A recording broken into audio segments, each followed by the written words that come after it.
مانگنا آپ نے اللہ سے ہی ہے. نبی علیہ السلام نے ہمیں یہی تعلیم دیا ہے کہ ہم نے اللہ ہی سے مانگنا ہے. اللہ کی مرضی ہواؤں کو بھیجے، کسی فرشتے کے ذریعے کام کرائے، اسباب کے ذریعے کروائے، بغیر اسباب کے کروائے.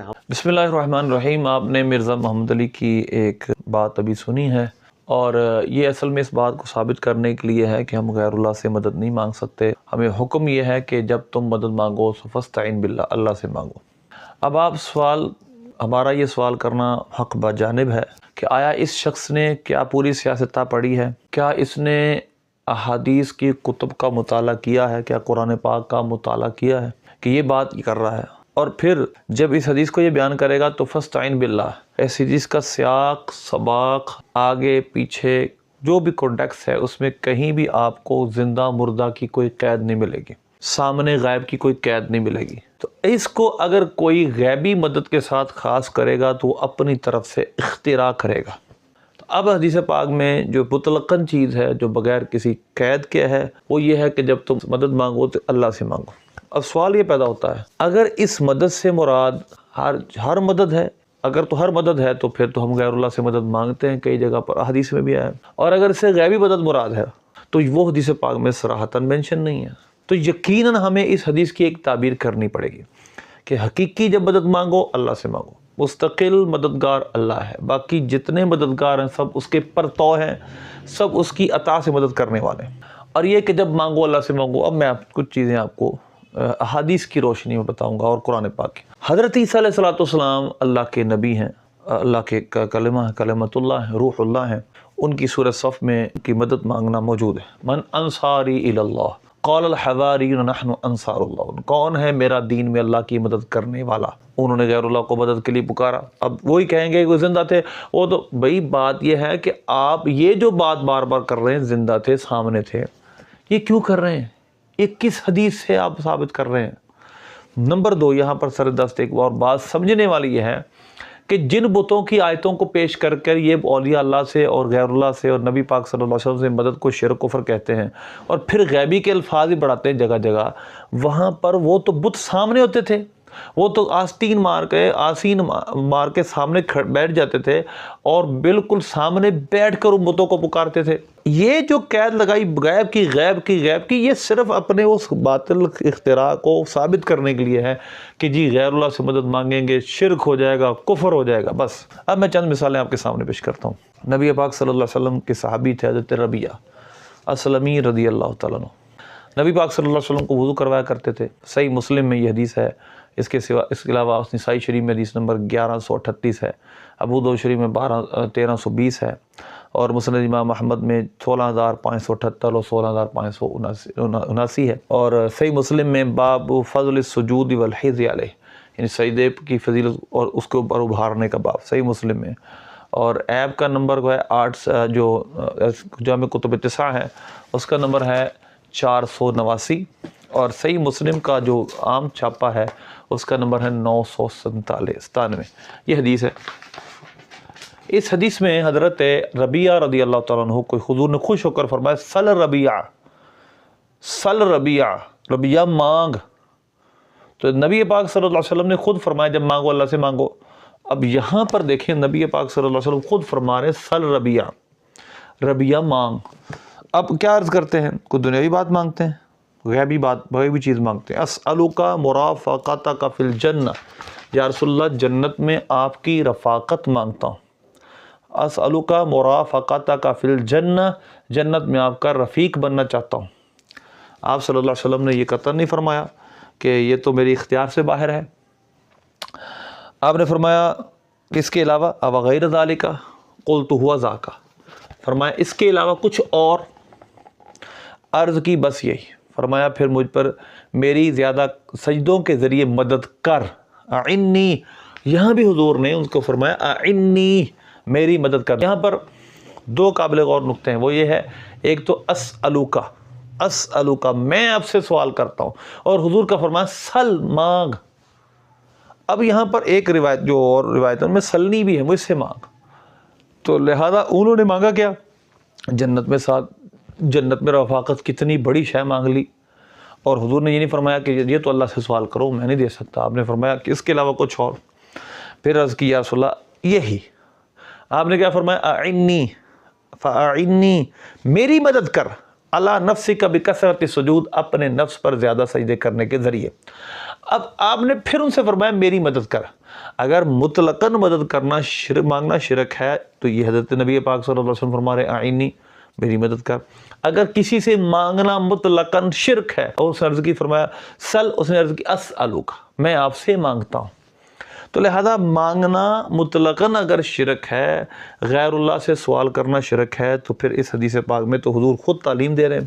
اچھا وہ کہ نہیں غیبی، اور بھئی غیبی کا لفظ آپ خود بڑھا رہے ہیں، آپ تو خود قرآن و سنت کو کہتے ہیں مانتے ہیں، تو قرآن کی آیت حدیث دکھاؤ جس میں لکھا ہو کہ غیبی نہیں مانگ سکتے کسی سے، حاضر مانگ سکتے ہیں۔ تو غیبی پر تو ویسے ہی بڑی میرے ایک کلام پچھلی ویڈیو میں آ چکا ہے کہ اگر کوئی کہے کہ غیبی مدد مانگنا شرک ہے، حاضر سے مانگنا شرک نہیں، تو یہ تو خود ایک بہت سخت جملہ ہے کہ اگر شرک ایک چیز غیب میں ہے وہ حاضر میں بھی ہے، آج ہے قیامت کے دن بھی ہے، ہر وقت شرک ہے، کیونکہ شرک کا مطلب ہے اللہ کی ذات و صفات میں کسی کو شریک ٹھہرانا۔ اگر آپ کسی کو سامنے کہتے ہیں مدد مانگنا اس سے جائز ہے، جب غائب ہو جائے گا اس سے مدد مانگنا جائز نہیں ہوگا، کیا مطلب؟ سامنے میرے بیٹھا ہے تو شرک اس وجہ سے نہیں، خدا ہے معاذ اللہ، اور جب وہ جہاں سے چلا جائے گا اس کی الوہیت ختم ہو جائے گی، یا مر جائے گا الوہیت ختم ہو جائے گی۔ یہ کیا کون سا فلسفہ ہے؟ جب ایک چیز شرک ہے وہ ازلاً ابداً حاضر ہو غائب ہو ہر ایک کے لیے شرک ہے۔ تو اس وجہ سے اس دو چیزیں اس میں، جس میں سل ربیہ انہوں نے عرض کی اسألک، اور پھر آپ نے فرمایا اعنی، اور پھر آپ نے فرمانا فاعنی علی نفسک بکثرت السجود۔ دوسری جو دلیل اس پہ ہے، اس نے کہا کہ مدد مانگو اللہ سے مانگو، حدیث پاک ہے، بالکل حق ہے، بالکل سچ ہے، حقیقی مدد اللہ کی ہے، حقیقی مستقل مددگار اللہ ہے، لیکن اس حدیث کو اپنے اطلاق پر رکھ کر بات کرو۔ یہ کہنا کہ نہیں اس سے مراد غیبی مدد ہے، یہ آپ کی اپنی ذاتی اختراع ہے، یہ آپ نے خود فیبریکیٹ کیا ہے، کیونکہ آپ کا نظریہ یہ ہے، آپ نے نظریے کے مطابق حدیث کو گھڑنے کی، حدیث کو کھینچنے کی کوشش کی ہے۔ حدیث پاک میں فاستعن باللہ صرف یہ ہے جب مدد مانگ اللہ سے مانگ، بس، اس میں کوئی قید نہیں، وہ سامنے ہو یا نہ ہو، وہ کہیں ہو۔ یہ اپنی جو بعد میں بات کی ہے نا غیبی مدد، یہ آپ اپنے نظریے کو ثابت کرنے کے لیے حدیث کے غلط ترجمے کر رہے ہیں، حدیث بھائی یہ نہیں ہے۔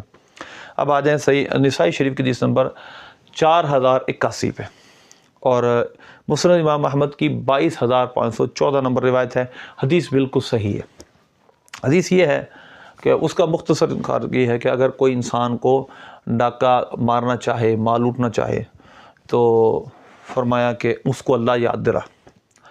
عرض کی یا رسول اللہ پھر بھی نہ مانے تو فرمایا پھر کیا کر؟ فاستعن علیہ من حولک من المسلمین، پھر کیا کر؟ فاستعن علیہ، پھر تم مدد مانگ ان سے جو تمہارے ارد گرد مسلمان ہوں۔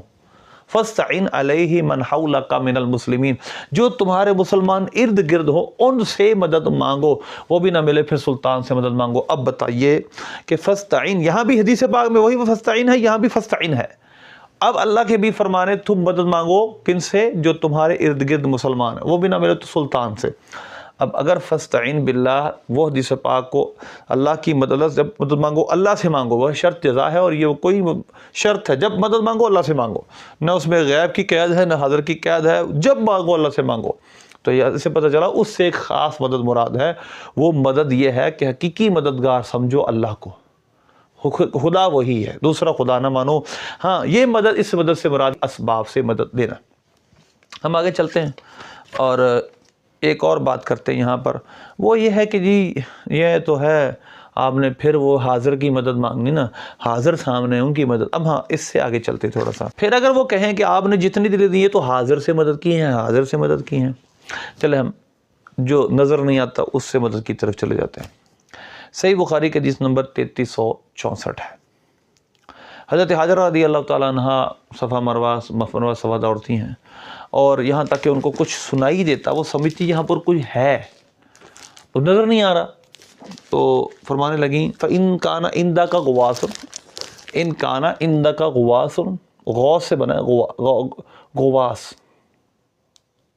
یعنی غوث اور غواس ایک ہی وزن سے ہیں، اور جس کا مدد ہوتا ہے، جس کا روٹ ورڈ ہے مدد کرنا۔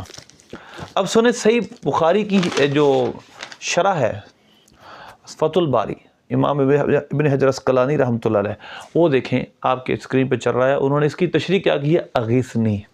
حضرت حجر نے کیا کہا، اندک غواسن ان کان اندک غواسن، تمہارے پاس کوئی مدد ہے، مطلب اغیثنی میری مدد کرو، اغیثنی میری مدد کرو، یہ ہے وہ غوث جس سے بنائے وہ اسی سے اغیثنی بنائے، تو لہذا اغیثنی میری مدد کرو، حضرت حاجرہ نے یہ جملہ کہا۔ تو غیر اللہ سے مدد مانگی، غیب نظر نہیں آ رہے تھے اس سے مدد مانگی، وہ فرشتے تھے جو بھی تھے غیر اللہ تھے، وہ غیر اللہ تھے، وہ تھے فرشتے کوئی بھی تھے غیر اللہ، نظر نہیں آ رہے تھے، انہوں نے کہا ان اغیثنی میری مدد کرو۔ تو لہذا اگر غیبی مدد مانگنا شرک ہے تو حضرت حاجرہ نے اس وقت شرک کیا، تو اس کا کیا جواب ہوگا؟ اب اس سے ہم آگے چلتے ہیں۔ تو اسی طرح جو فاستعین باللہ، اللہ سے مدد مانگو، وہ آج بھی قیامت کے دن بھی ہر وقت مدد مراد سے، اور وہ یقیناً خدا سمجھ کے کسی کو مدد مانگنے کی بات ہے، حقیقی مددگار سمجھنے کی بات ہے۔ وغیرہ صحیح بخاری کے حدیث نمبر 1475 اور 1474 ہے کہ نبی پاک صلی اللہ علیہ وسلم نے فرمایا کہ جب لوگوں کے پسینے ان کے نصف کان تک آ رہے ہوں گے تو اس وقت لوگ دوڑیں گے، تو کیا کریں گے، استغاثوا بآدم ثم بموسیٰ ثم بمحمد صلی اللہ علیہ وسلم، استغاثوا بآدم، لوگ مدد کے لیے آدم علیہ السلام کو پکاریں گے، آدم علیہ السلام سے مدد مانگیں گے، پھر نبی موسیٰ علیہ السلام سے مانگیں گے، پھر حضرت محمد مصطفیٰ صلی اللہ علیہ وسلم سے مدد مانگیں گے۔ تو اگر استغاثہ کرنا کسی غیر اللہ سے، استغاثہ کرنا اگر غیر اللہ سے شرک ہے تو یہ آج بھی شرک ہے، کل بھی شرک ہے، قیامت کے دن بھی شرک ہے، زندہ سے بھی شرک ہے، مردہ سے بھی شرک ہے۔